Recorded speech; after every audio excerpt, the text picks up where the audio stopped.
Hi, I'm Mike McEvenny with Peak. Today, I'm speaking with Dr. Danielle McDevitt, a specialist in hormone optimization and one of Peak's preeminent physicians. Dr. McDevitt is sharing her knowledge and personal insight regarding how you and your doctor can have a productive consultation together when it comes to discussing the topic of low testosterone. Thank you, Dr. McDevitt, for joining us today. We appreciate your time. And Anytime. I was wondering, first off, if you can just tell us a little bit about yourself so that the Peak community knows who you are a little bit and what your field of study is and how you've gotten into helping men with low testosterone. Sure. So I'm trained in internal medicine. And so after I left residency, I started working with a practice that did a little bit of what we call like integrative medicine, and everyone has their own definition of that. But what we did was, bring both of like Eastern and Western medicine together. But a big part of it was hormone balancing, both in women and men. So that's kind of where I really learned hormones. And then I continued my education with the A4M, which is like an anti-aging medicine. And they do a big endocrine module, which you would call with the fellowship. And it really talks about understanding hormones and how they are important for us and how to balance them and, their role in preventative health. So that's kind of how I got into hormones. Okay.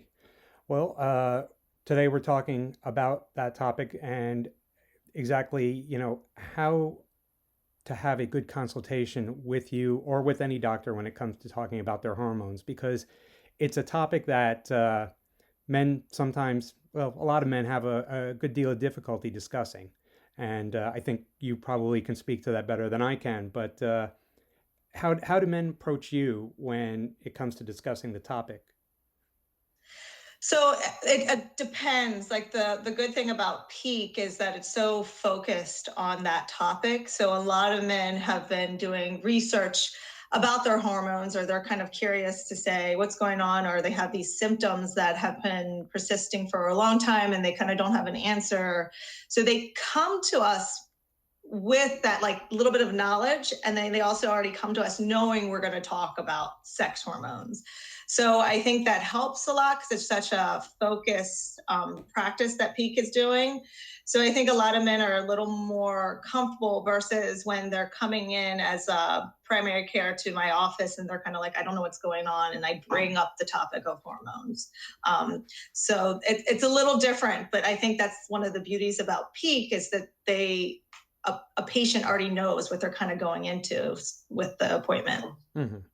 Okay. Would you say that those patients are even more informed than patients for other issues or other maladies that they come to you with? I think so. I do. I think a lot of them have been, they once they kind of go, like any of us, once we go into like a rabbit hole to figure out, okay, well, hey, this could be something. A lot of people will start reading, and we have the internet, which can be good or bad, Right. but we have the internet that a lot of patients can be, they'll come to me and say, well, I started reading on this and I found this and I was curious about this. Or a lot of times I think maybe, especially now, a lot of the patients might be referrals from someone who's already a patient of Peak, and they've talked to their friend, or like, for example, I had a patient who his coach was like, look, I think something's going on with your hormones, it's time, I think you should get it checked. And he's like, what? So I think they already have some knowledge coming into the appointment. Okay. Um, Even though they may be more informed or Mm-hmm. educated as to what they're talking about, do you still find that they're more anxious than a lot of other patients who would come to you with any issues? I think it depends. Some patients are, some patients don't want to talk. Like they're easy. They will talk to you about like fatigue or poor sleep easier than saying, hey, like my stamina is down, or my sex drive's down, or my erection isn't as strong. Like I feel like not many people want to talk about that. Even with women that I see, like the last topic that comes up is like, oh yeah, vaginal dryness. So I think no matter what, those are kind of uncomfortable topics or awkward things to talk about with anyone, Hmm. even a friend or a provider. Right. You would think that it would almost be a little easier though if they were talking to a doctor, though. Why do you think they have that, hesitancy or anxiety about talking to a doctor even about those issues?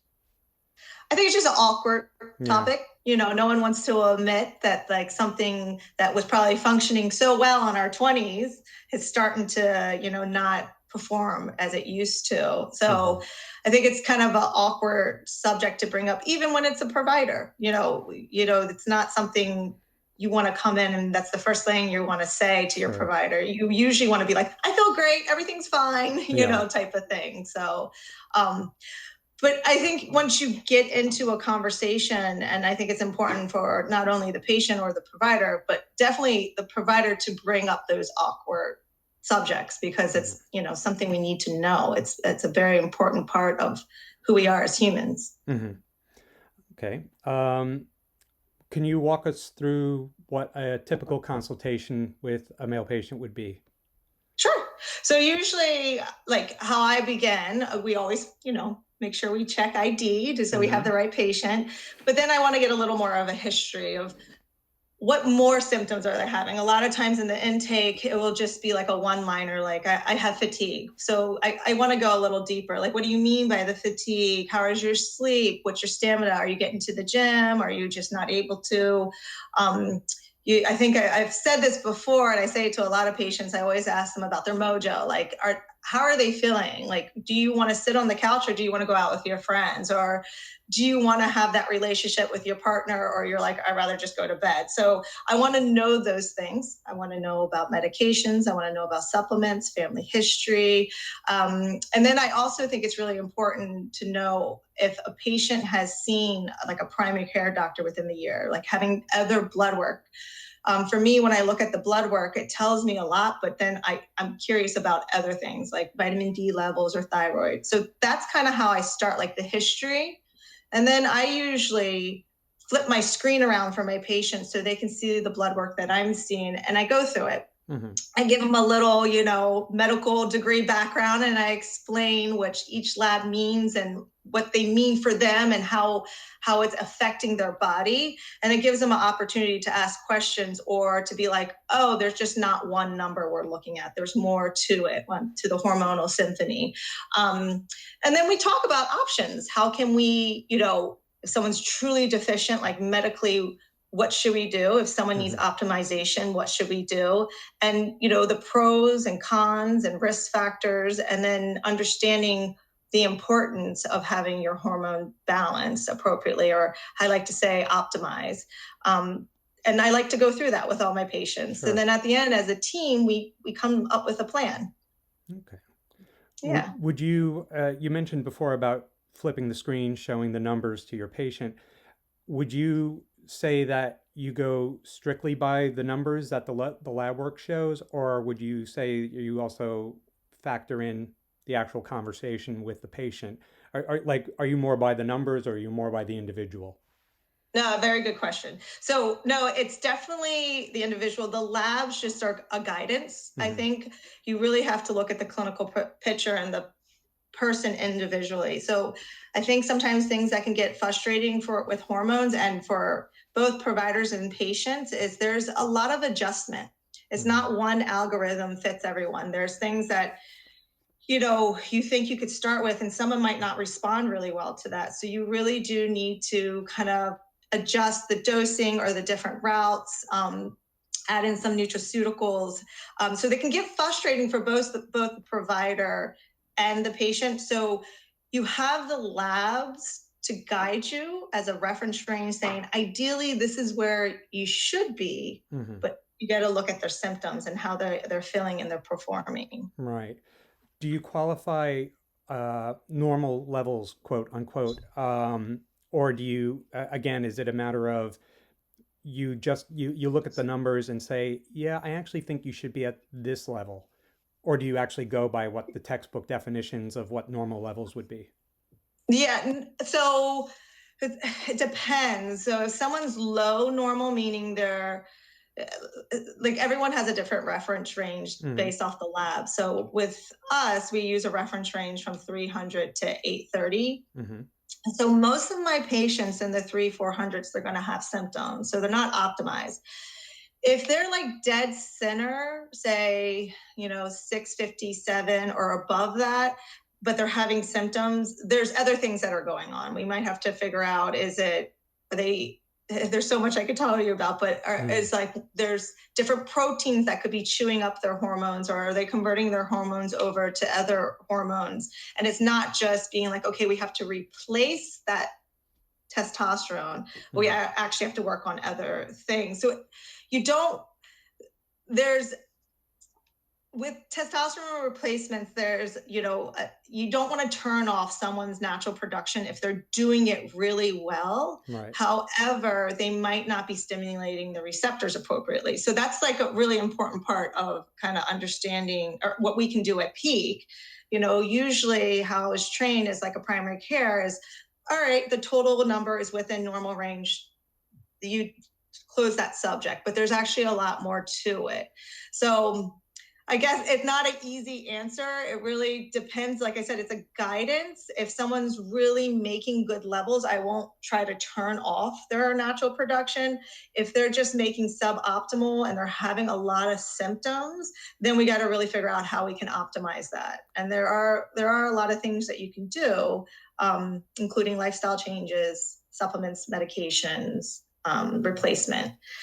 So it depends. That's like the thing. I remember one of my attendings, every time I'd ask her a question, she's like, it depends, because it's never an easy answer. But you got to look at the clinical picture, the labs, and kind of put it together and see, okay, what is that showing me? What is that? What is the story? What's the true story behind this patient? It's interesting you mentioned it as a story, because in a way, a lot of our jobs, we always look at ourselves as trying to be a storyteller. And in a way, you have to be a storyteller as well. And you also have to listen to the story that's being told by your patients. So it's, I would say it's doubly complicated in your end, because you have to be a good storyteller and you have to understand the story that's being told to you. So that, I don't envy your position. Well, it's fun. I think that's why we get into it. We listen, and then you kind of are a little bit of a detective, and then you try to figure out a solution. You might not always have the answer, but you at least try. And if you don't, then you can try your hardest to give them a guidance of where to go next. Absolutely. Okay, we're going to take a quick moment for Mike to save video and just hear me blather on about. Dr. McDevitt, from your point of view, can you tell us what you think makes for a good, productive consultation regarding low testosterone?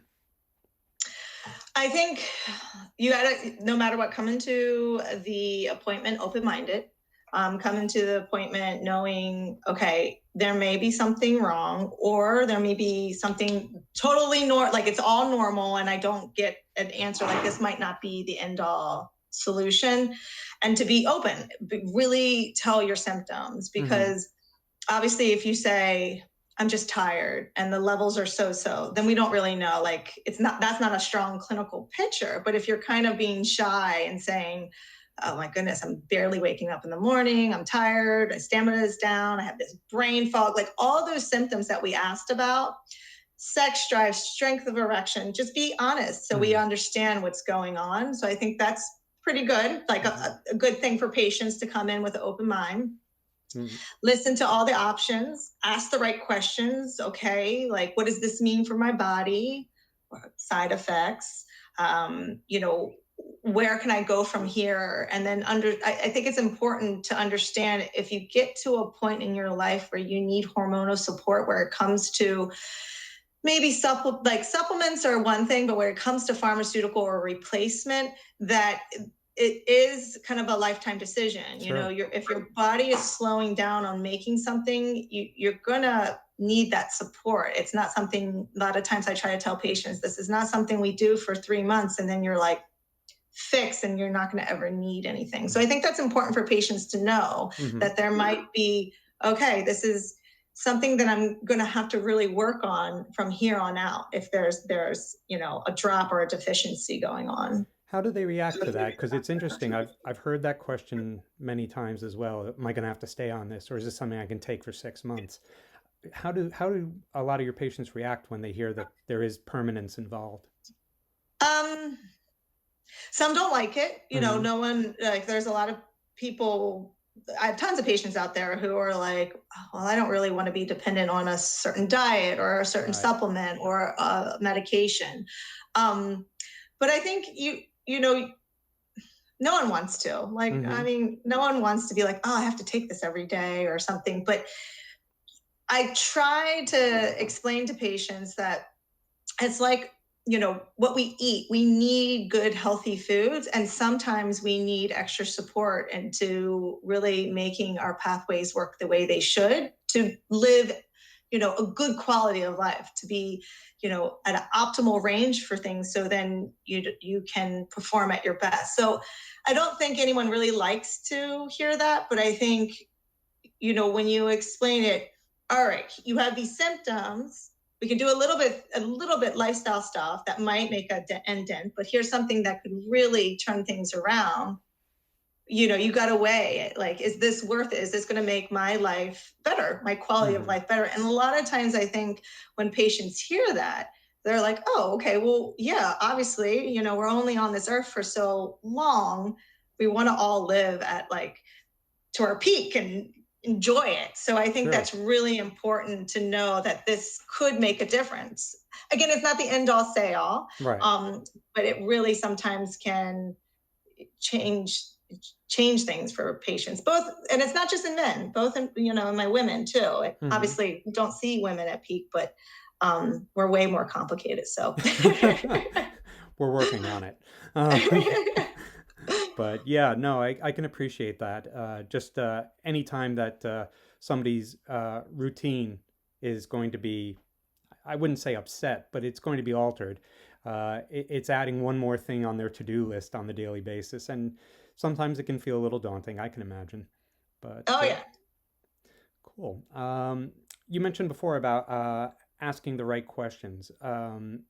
Can you give us examples, like what types of questions would you recommend that a patient come in armed with when they're speaking with you? So I think how to use a medication is really important to ask. Mm-hmm. What possible side effects. So, you might know, okay, this might be normal. I might experience this for a period of time. My doctor told me that they should go away. Knowing when side effects are not good and you should reach out sooner. Sure. I think it's important understanding, like, some people like it, and I have some patients that are like, don't worry about it. Just tell me the end product or what's going to happen. But I usually like to tell patients, like, how the pathways work. So I think it's important to understand, all right, what is this doing for my body? And then I think it's really important to know the truth behind, like, follow up. Mm-hmm. What you need to really monitor safely while optimizing hormones. So a lot of us, you can read online and you read hormones. Oh, is it going to cause cancer? Or am I going to get a stroke, or am I going to get a blood clot? So I think I usually try to tell my patients the truth behind it, what the risk factors really are.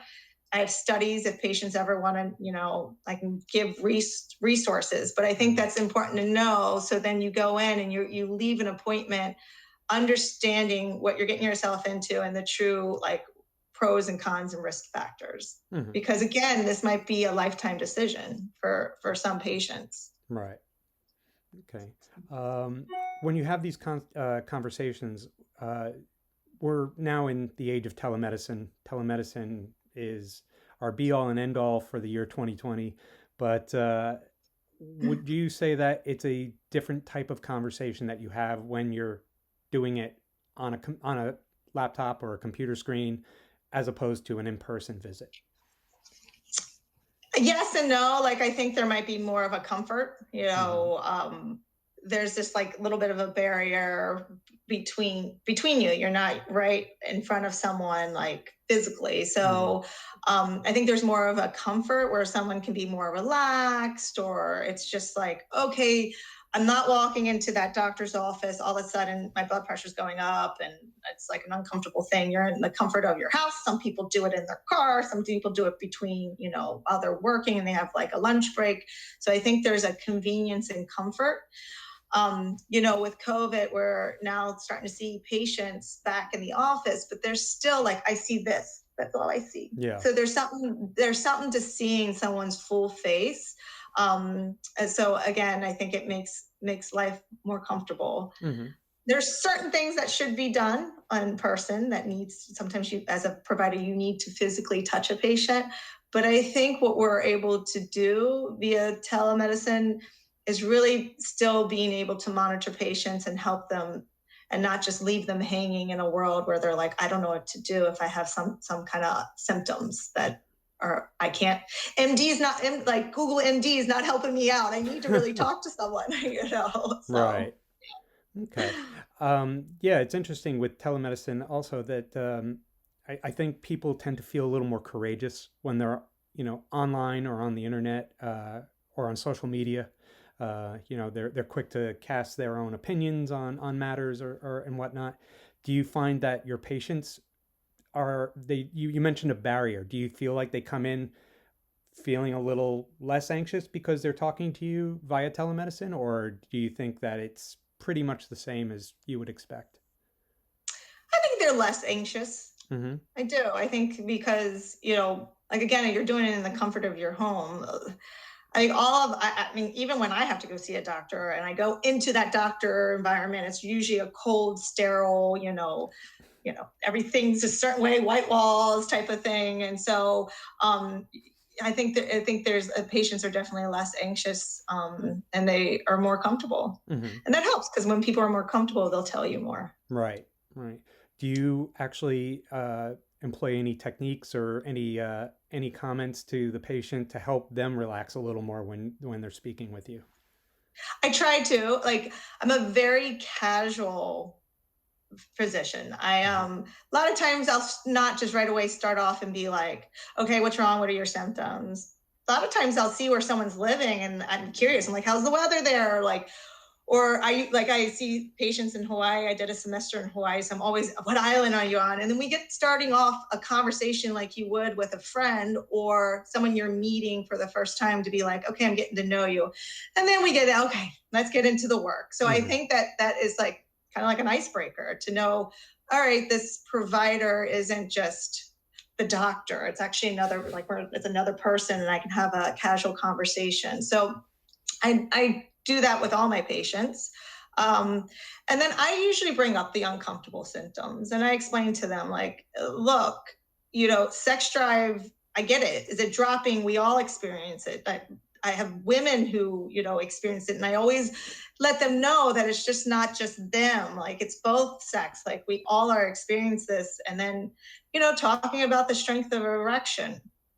Not many men want to talk about that. Not many men want to admit that it's not as strong. And same thing with vaginal dryness. Like, that's Mm-hmm. not the first thing a female is going to tell me. They don't want Mm-hmm. to admit that. Right. So I usually kind of bring those up to be like, I know it's awkward, but let's just talk about it. Right. So I try to just make it very casual, like you're talking to a friend, Mm-hmm. but I just have a little bit more knowledge in the back of my head about that certain hormone or Right. symptom.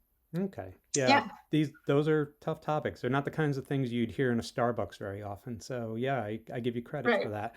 that. Um, let's see. Do you find? I know you said that men tend to come in a little more informed when they are talking to you about their issues, but do you find that they come in as soon as they start experiencing symptoms, or do you think that they've been experiencing the symptoms for some time and are just realizing that something's off? I think it's the latter. Yeah. A lot of times patients will come in and they, like, majority of the time, because I always ask, how long have you been noticing these symptoms? And no one's like, oh, it's only been a month. Most of the time it's been 6 months to 5 years. Mm-hmm. And I give some patients a lot of credit. They're like, I've gone to my primary doctor, I've gone to a urologist, it's seen if it's like, is something wrong with my prostate? Is something wrong with my thyroid? I've changed lifestyle, I've changed diet. I've tried to do all these things that you would think, all right, they should change my symptoms and they might, help a little bit. And then they're finally like, I don't know, this is probably the last piece of the puzzle. Could there be possibly something wrong with my hormones? We talk about women's hormone, like everyone knows about menopause. That's a Mm-hmm. common thing. We all know. Husbands know when to back off, Right. It's awkward for females. You're sitting next to someone, they just start sweating. Then you're like, oh, she's going through menopause. Mm-hmm. But it's not like a common thing that we actually talk about. And then we don't talk about andropause. Like, that's not like, all right, at the age of 45 to 55, those are the common questions you're going to ask women. Are you starting to have those symptoms? It's not something that we talk about in men, but it should be. It should be something that I think primary care doctors should address in all men going, 50 on, because it's happening to them too. They're having symptoms. It might not be as, we don't see it as much, Not as overt. looking at them, but yeah, it's happening internally. Do you think that we're making progress in the right direction with regards to that for men? Or are we still stuck? I do. I think so. Because of, in my field and like my fellow providers, that we are always brainstorming with each other. So for us, we see it all the time. We're like talking about different levels and seeing like, have you seen this? Or like, so I see it a lot because of where I'm at. I think people are able to see a lot of these online companies that are understanding there's something going on with men's health that needs a little more. There's just like preventative stuff. So I think we are going in the right directions, and I think there's more resources out there for men for sure than there were before. Okay, good. Yeah. Going back to the consultation process, I know that you recommended questions that a man should come in with. What questions do you tend to get asked most frequently, though, when they do come in?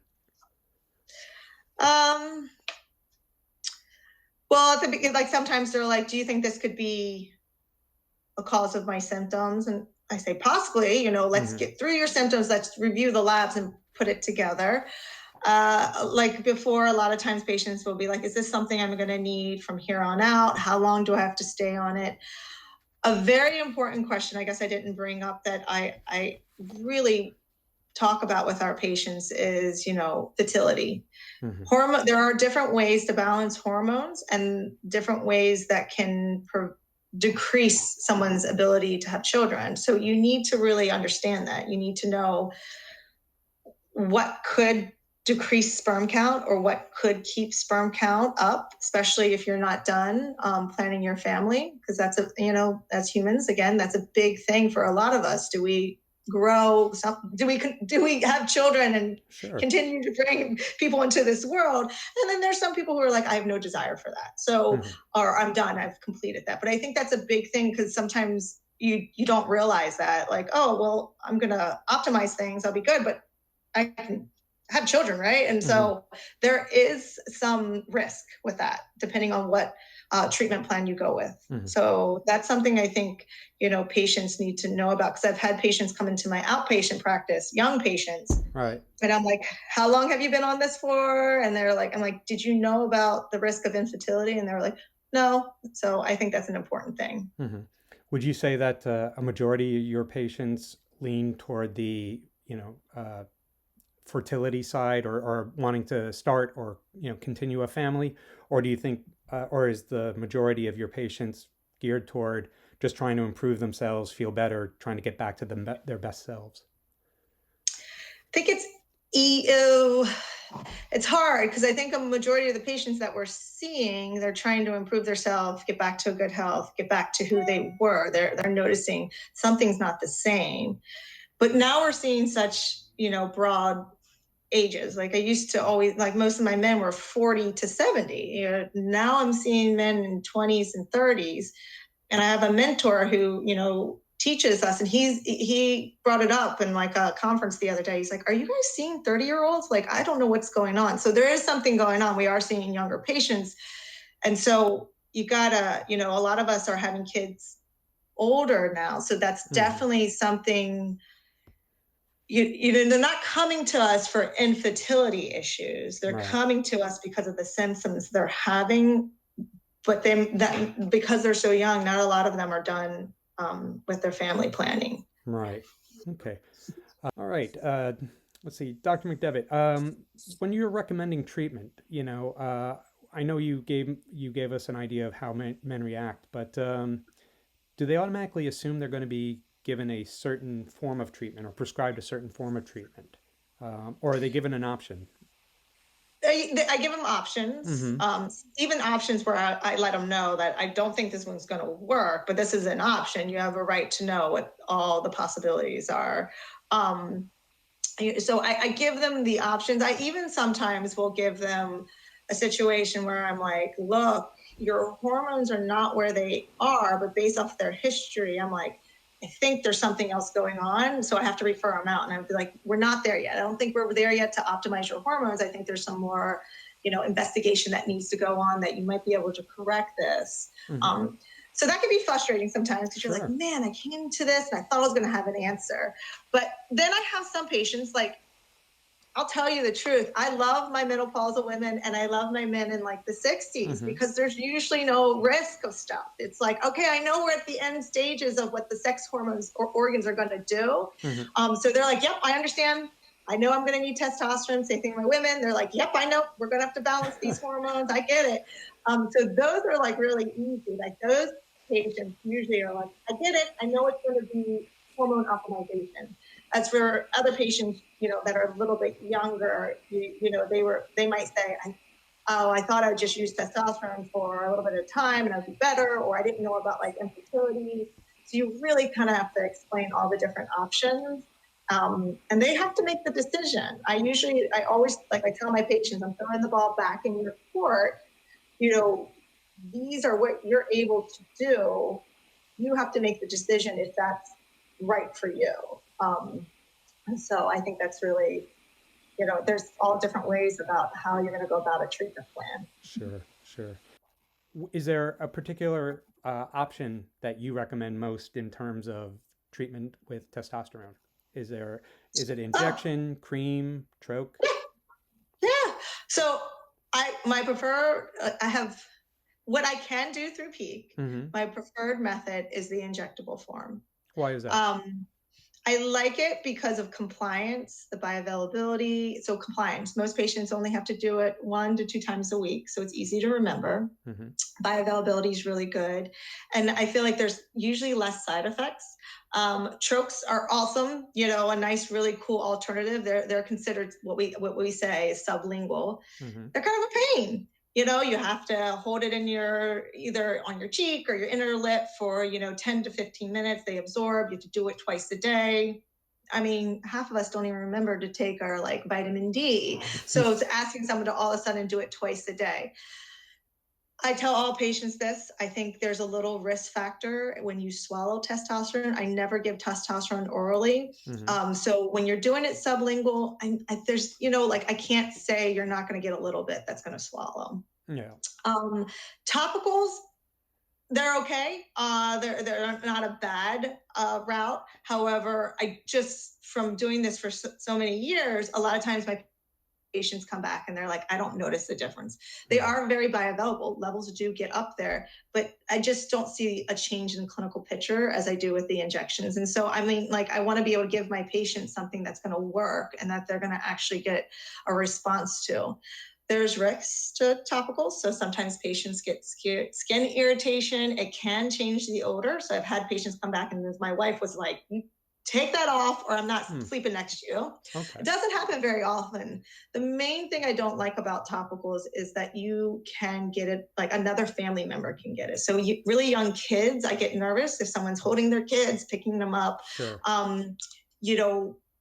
You can transfer it over to your wife. She might feel good with a little testosterone, but sometimes it might not, it's probably the dosing is going to be wrong. Right. So say you do it at night before bed and then you have, an intimate moment, you're at risk of giving your partner some of that hormone. So that's kind of how, I kind of go down. I'm like, all right, this is my favorite. Right. If you're scared of needles, I get it. We can work with the other ones, but I want you to understand, how careful you have to be. You just have to be very careful with it. Mm-hmm. Do most of your patients tend to side with your thinking on that, or do they come in? I think 90% of the time, yes. Okay. We are using sub-Q nowadays, meaning it's like an insulin injection. A lot of times when I explain that, most patients understand, oh, I've seen insulin injections. So it's a very small needle, old school way we used to put it right into the muscle. So it's kind of painful. So I get it, why patients wouldn't want to do it.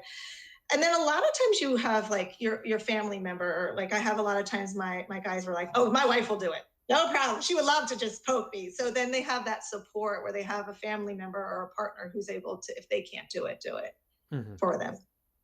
Okay. Yeah. Do you I know that men have a hesitancy talking about the topic. Do you think it's an additional hesitancy or anxiety talking about their testosterone or their hormone levels with you because you're a woman? Um, yes and no. I think I've gotten some where I've definitely had like I think it was last week, like someone logged on and was like, "Oh, I thought you were a guy." I'm like, "No, no, I'm not." So, but I think so. Obviously, woman to woman, we'll talk about more female issues. Sure. Man to man, I'm sure you guys are like a little more comfortable. So there is that little bit of awkward, but I just have to explain to him, like, I understand. I truly do understand. And I think it's because I've seen it. I've Hmm. seen it in patients, I've seen it in family members. Like, I understand. And, the way my brain works is, yes, we are different, but a lot of times how the hormones affect us, they're very similar things. Like, we get it. Like, women's sex drive drop. I get it. So I Hmm. think I just have to explain that to them, and then they're a little more comfortable. And again, I think it's really good having more of like a casual appointment with them, and then they're like, oh, okay, I can talk to her. She's not like, it's not going to be too awkward. Right. Yeah. It's interesting that you mentioned that you said you've seen it with people you know, family members and whatnot. Do you find that having that kind of relatability makes the patient feel more at ease? Just the idea that they're like, hey, I'm not alone. It reminds them that they are, experiencing the same thing that a lot of other people are experiencing.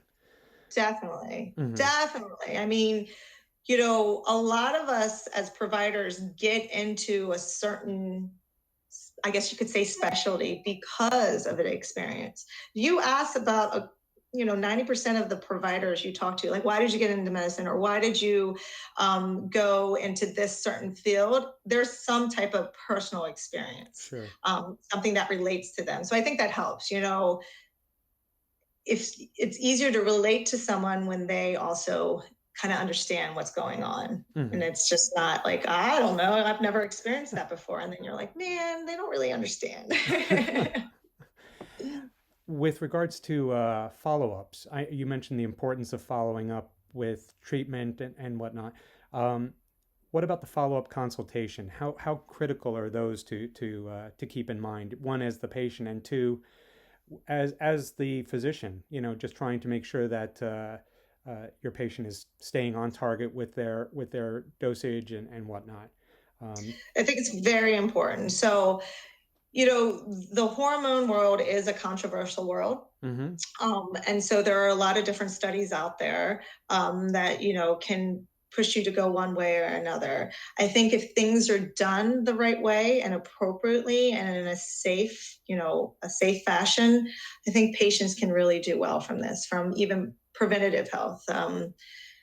Preventative, like, hormones are so important for our brain health, for our heart, for our bones, for our muscles, our overall well-being. Right. But they need to be monitored. You don't want to be taking something that is affecting different pathways in your body. Mm-hmm. So your red blood cells need to be monitored, different organs for females, mammograms, pelvic exams. Men, we need to make sure prostate staying, in a safe range. You're not getting too estrogen dominant. So um, you could, a lot of times I see that this might not be well monitored as it Mm-hmm. should be. But I think in order to protect your patient and yourself as a provider, you need to Sure. have the right follow up. I think it's very important. Mm-hmm. Absolutely. And hormones change, the need and the dose change. Mm-hmm. So someone who is in their 40s who is cycling daily and very active might need a different level than when they get to closer to their 60s, and they're just like, I just cycle maybe on the weekends, or I'm slowing things down. Your demand is going to change, Right. so dosing can change. Mm-hmm.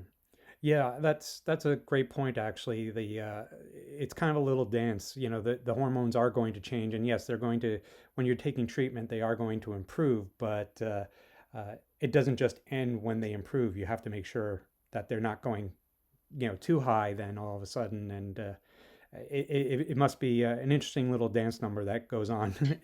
It is. I had a patient the other day who he was frustrated, and I got it. And he was like, they say, do this. So that didn't work. I'll try this. Or, we're kind of just playing around with different dosing. And I'm like, it's a balancing act. Like, you don't want to be treated like one fits all. You don't want to be put in an algorithm and say 50 milligrams, that's all you're going to need. You should never have to change it. So there is sometimes a little dancing around. And I think that's where it gets really hard. Like, that's where some providers don't want to get into that, because it's like, it can get frustrating on both ends, because sometimes you can't get it totally perfect. Yeah. And I imagine that, a patient might feel like it's coming off from that their provider is telling them this, and it's actually coming off to them more like it's guesswork. And it's not necessarily guesswork. It's about trying to find the right balance.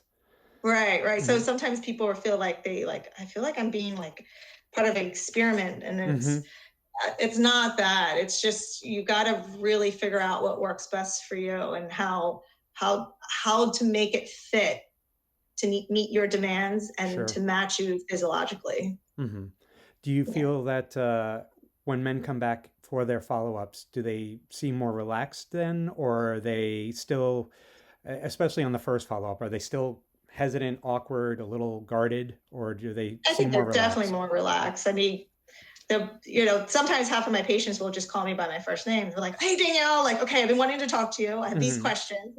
And then some, we're like high-fiving each other. We've nailed it. Things are great. Levels look great. People feel great. All right.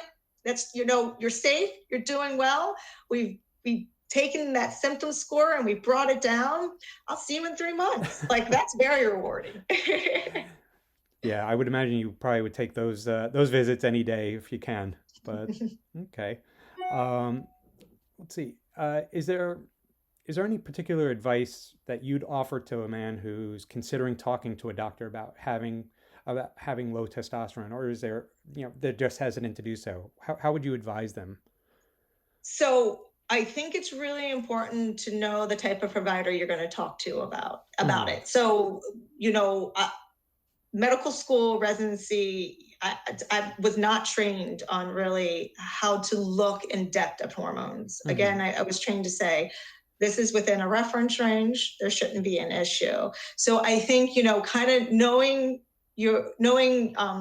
who to talk to is the right thing. So some primary care doctors understand it, some don't. Some are like, look, that's not my thing. So sometimes if you really think there's something wrong with hormones, I would recommend doing a little bit of research and finding someone who understands, who kind of is like, I understand balancing hormones. I work with, different hormones from what big pharma has to compounding. I think that's really important. So, kind of like who your crowd is.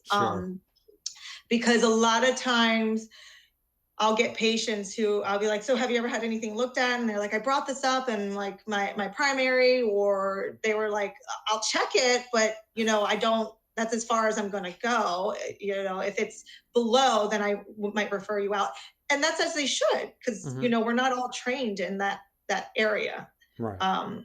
So I think, so patients don't get resistance. I just think, going to the right educated provider on these topics is a good thing. Okay.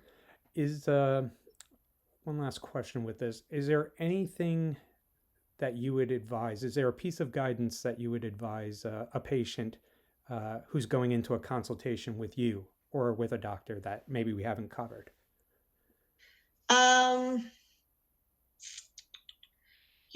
I think talking to your significant other, sometimes patients don't have, they're single, so they don't have to worry about that. They're like, I'm doing my own thing and I don't have that communication.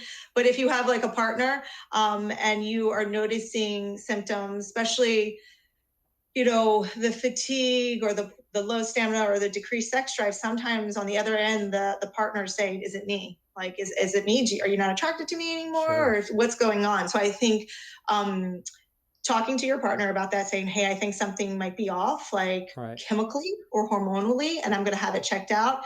And then sometimes, bringing your partner with you. And I say partner because nowadays, everyone has their own type of partner. Some people are Sure. single, some people are married, so they can be part of it. If you feel comfortable with them on hearing in on your medical history, let them be involved so they can understand. So sometimes I've had like a few of my patients where I'll be talking to them and they'll look up and they'll be like, "Oh, my wife has an answer," or my girlfriend, or my boyfriend has an answer, and I'm like, just bring them in, like bring Right. them around and let's talk together. Or at the end, I'm like, "Can I meet them? I would love to see their face." And then Hmm. so I'm like, if you ever have any questions, you guys are a team now. And I think it makes them feel better on the partner when they're like, "Oh, well, he's not just being lazy, or he doesn't want to go out with me, or he doesn't want to have sex with me anymore." Then they're like, "Oh, okay, I get it. Like there is Right. something." So I think that's very important. It's amazing you bring that up because I think it's fascinating that that you encourage the individual to bring their partner with them to a consultation. Um, I think that gets lost sometimes with a lot of doctor-patient visits, and they don't think to bring their significant other because to them it might just be a routine checkup. But this is something that's deeply intimate to them, and especially if it's regarding their family as well. I imagine that it's got to be a tough thing for them to not only just talk to a doctor about, but it must be a difficult topic for them to discuss with a loved one. Right. And then and it's sometimes not even like the sexual part. Like there where I have fathers come and they're like, at the end of the day, I'm so exhausted and I want to be with my kids. I want to do Yeah. things with them. And then my wife's like, "Why are you so tired? Like, Hmm. I need your help." And so I think it kind of helps when they both um, are in it as a team, and not just, that can pull some tension between, significant others. And then the beauty about this is COVID, half the time you're not allowed to bring a partner anymore. You're like one patient at a time, don't bring Right. any family members.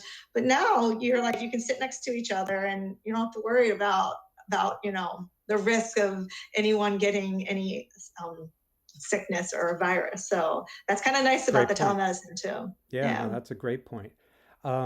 Now, say I was to come in or to go on to visit you virtually and discuss my symptoms. Um, how would I? Is there any guidance that you could give me if I wanted to talk to my wife or my partner about seeking help through TRT or anything like that? Is there anything that you can advise? Just be honest with them, and you just say, "Hey, look, I'm noticing these symptoms. I Hmm. don't know if you've noticed them too." And sometimes, it'll be the significant other that's like, "What's wrong with you?" And then Yeah. you're like, "Oh wow, I just was like, thought I was working too hard." But just having that open communication and talking about it and being like, "Okay, look, I noticed it, you notice it, or have you noticed it? Hmm. Okay, it's not just me. I think I'm going to really look into this. What do you think? Like, I'm going to assess my hormones." And I think all of us have to a point of understanding that hormones fluctuate, and that, Sure. like, you know, we understand that when sometimes hormones are a little wacky, people feel off. So Hmm. I think it's easy to talk about it with a significant other as long as you're just open and honest. Hmm. That'll Yeah. make any relationship good. Yeah, so basically make sure that they understand that you're in it as a team, that you're in it Right. together, and you make the decisions together. Okay, very good. Yeah. All right. Well, Dr. McDevitt, thank you so much for your time today. I appreciate your time. I know you're really busy, and you have been great to speak with. We love working with you at Peak, and the Peak team has constantly sung your praises and continue to do so. And we look forward to speaking with you again down the road here. Well, thank you. I enjoyed it. Yes, anytime. All right, Dr. McDevitt, thank you very much. And I think that's about it. We're all good to go.